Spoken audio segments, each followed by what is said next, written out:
గం గణపతే నమః శ్రీమాత్రే నమః శ్రీ వారాహిదేవ్యై నమో నమః. Welcome to our YouTube channel Chaganti party talks. గురు పరంపరలోని భాగంగా పార్ట్ 1 శ్రీ గురు చరిత్ర 49వ అధ్యాయం. శ్రీ గణేశాయ నమః, శ్రీ సరస్వత్యై నమః, శ్రీ గురుభ్యో నమః. నామధారకుడు ఈ లీలలను విని పులకించిపోయి సిద్ధయోగి పాదాలు పట్టుకొని, మహాత్మా, శ్రీ గురుని లీలలు వింటుంటే ఆయన సాక్షాత్తు త్రిమూర్తుల అవతారమని రూఢి అవుతున్నది. కానీ ఈ భూమి మీద ఎన్నెన్నో పుణ్యక్షేత్రాలు ఉండగా ఆయన ఈ సంగమ క్షేత్రాన్ని తమ నివాసంగా ఎందుకు చేసుకున్నారు తెలియడం లేదు. ఈ క్షేత్రం యొక్క విశేషం ఏమో వివరించండి అని కోరాడు. అప్పుడు యోగి ఇలా చెప్పసాగారు. నాయన, అశ్విని మాసంలో కృష్ణ చతుర్దశి నాడు ఈ గంధర్వపుర వాసులందరూ దీపావళి పండుగకు ఎంతో ఉత్సాహంగా సంసిద్ధులవుతున్నారు. ఆనాడు ఈ శ్రీగురుడు తమ శిష్యులందరినీ పిలిచి, మనం ఈనాడు త్రిస్థలి యాత్ర చేసి వద్దామన్నారు. అప్పుడు భక్తులు, స్వామి, అలా అయితే మేము ఈ యాత్రకు కావలసిన పదార్థాలన్నీ మూట కట్టుకొని దారి ఖర్చులు కూడా సిద్ధం చేసుకుని వస్తాము అన్నారు.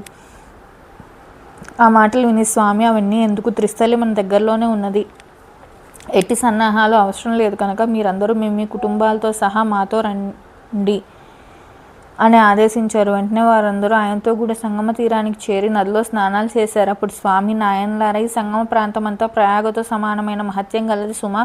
ఇచ్చట షట్కుల తీర్థాన్ని మించినది మరొకటి లేదు. ఇది ప్రయాగను కూడా మించినది. ఈ భీమా అమరజ సంగమం గంగా యమున సంగమం కంటే కూడా ఎక్కువ పవిత్రమైనది. ఇక్కడ స్నానం చేయడం వల్ల కలిగే పుణ్యం ఇంతంతదని చెప్పనలువే కాదు, ఇచ్చట ఉత్తర వాహినిలో చేసిన స్నానం ఇంకా పుణ్యప్రదం. ఇక్కడ పవిత్రమైన తీర్థాలు 8 ఉన్నాయి. వాటిలో ఒక్కొక్క దాని గురించి ఎంతని చెప్పగలము అన్నారు. అప్పుడు ఒక భక్తుడు, స్వామి, ఇచ్చట నదికి అమరజ అని పేరు ఎలా వచ్చింది, అది ఎలా ఏర్పడింది, సెలవీయండి అన్నాడు. అప్పుడు శ్రీగురుడు ఇలా చెప్పసాగారు. పూర్వం ఒకప్పుడు దేవతలకు రాక్షసులకు భయంకరమైన యుద్ధం జరిగింది. అందులో జలంధ్రుడు అనే రాక్షసుడు ఎందరో దేవతలను చంపేస్తున్నాడు. అప్పుడు దేవతలకు రాజైన ఇంద్రుడు మృత్యుంజయుడైన శంకరుని దర్శించి, మహాదేవ, ఈ యుద్ధంలో దేవతలకే ఓటమి తప్పనట్లున్నది.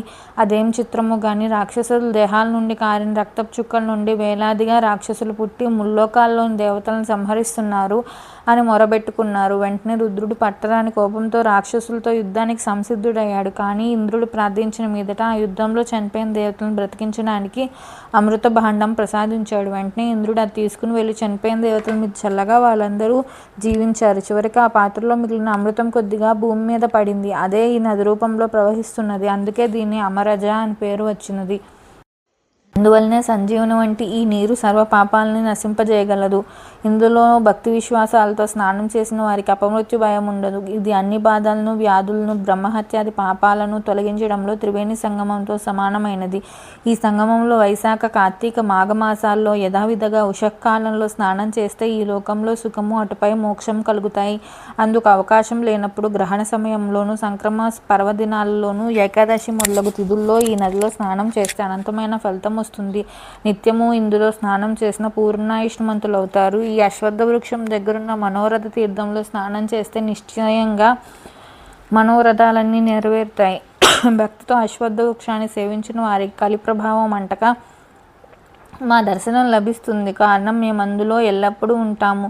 అట్టి కల్పవృక్షాన్ని సంగమేశ్వరుడైన సదాశివుణ్ణి పూజించి త్రయంబక మంత్రం పఠించాలి. శ్రీశైలంలో మల్లికార్జున వలె ఇక్కడ సంగమేశ్వరుడు సుస్థిరంగా ఉన్నాడు. ముందు నందీశ్వరునికి నమస్కరించి తర్వాత శివునికి ప్రదక్షిణం చేసి సాష్టాంగ నమస్కారం చేయాలి.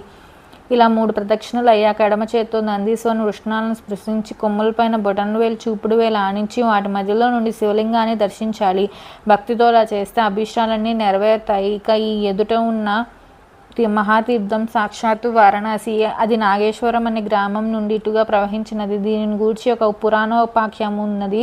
పూర్వం భారద్వాజ గోత్రుడైన బ్రాహ్మణోత్తముడు నిరంతరం భక్తితో ఈశ్వరారాధన చేసి పూర్ణ విరాగి అయ్యాడు. అతనికి ఈశ్వర సాక్షాత్కారం కలుగుతుండేది.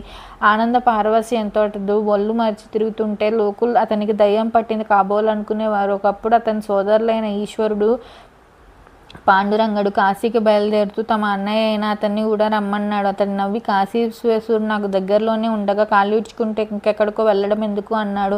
అలా అయితే మాకు చూపించగలవా అని వారన్నారు. అందుకు అంగీకరించి సంగమంలో స్నానం చేసి ఈశ్వరుని ధ్యానించి, వ్యోమకేశ, దీన్నే కాశీగా చేసి ఇక్కడ విశ్వేశ్వరుని రూపంలో అందరికీ చూపించు అని ప్రార్థించగా అందరికీ అక్కడే వారణాసి కనిపించింది. ఈ కుండమే మణికర్ణిక అయింది. ఈ నది ఉత్తరవాహిని అయ్యే చోట ఆ కాశీ ప్రకటమైంది. కాశీలో ఉన్న దైవరూపాలన్నీ ఇక్కడే కనిపించాయి.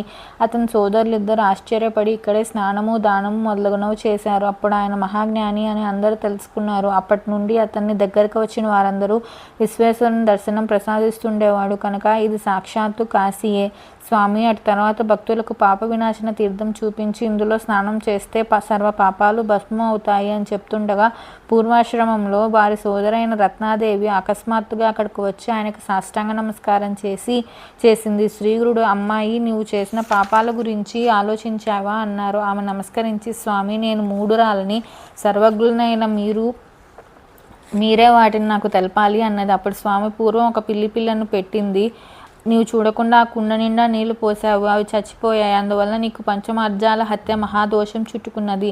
ఇంకా చెప్తాను విను అంటుండగా అంతలోనే ఆమె శరీరం అంతా కుష్ఠవ్యాధితో నిండిపోయింది. ఆమె భయపడి ఆయన పాదాల మీద పడి, ఓ దయానిధి, ప్రజల పాపాలను పోగొట్టుకోవడానికి కాశీ వెళ్ళినట్టు నేను మీ పాదాలను ఆశ్రయించడానికి వచ్చాను, రక్షించు అని ప్రార్థించింది. అప్పుడు శ్రీ నృసింహ సరస్వతి, నీవెన్నో పాపాలు చేశావు. వాటిని మరుజన్మలో అనుభవించి పోగొట్టుకుంటావా లేక ఇప్పుడే పోగొట్టుకుంటావో చెప్పు అన్నారు. ఆమె ఇంకా మరొక జన్మ ఎందుకు, నా పాపాలు ఇప్పుడే తొలగించి మరలా జన్మ లేకుండా చేయండి అని ప్రార్థించింది. స్వామి, అలా అయితే నీవు నిత్యం ఈ పాపనాశ తీర్థంలో స్నానం చేస్తుండే. ఒక్కొక్క స్నానానికి 7 జన్మల పాపం నశించిపోతుంది. ఈ కుష్ఠరోగం ఒక లెక్క అని చెప్పారు.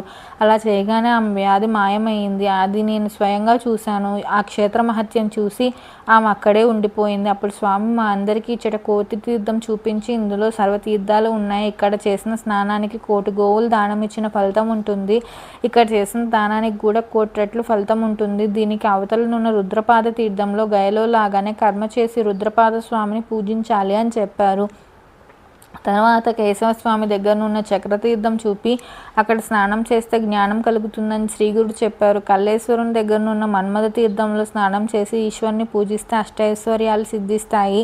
శ్రావణ మాసంలో అఖండాభిషేకము, కార్తీక మాసంలో దీపోత్సవం చేస్తే అష్టసిద్ధులు, మోక్షం కూడా లభిస్తాయి. స్వామి చెప్పింది విని అందరూ సంతోషించి ఈ అష్టతీర్థాల్లో స్నానం చేశారు. నాడు శ్రీగురుడు మఠం చేరగానే ఆ భక్తులు సమారాధన చేశారు. 49వ అధ్యాయం సంపూర్ణం. శ్రీ దత్తాయ గురవే నమః. శ్రీ శ్రీపాద శ్రీవల్లభాయ నమః. సరస్వత్యై నమో నమః. Please subscribe our channel. Thank you.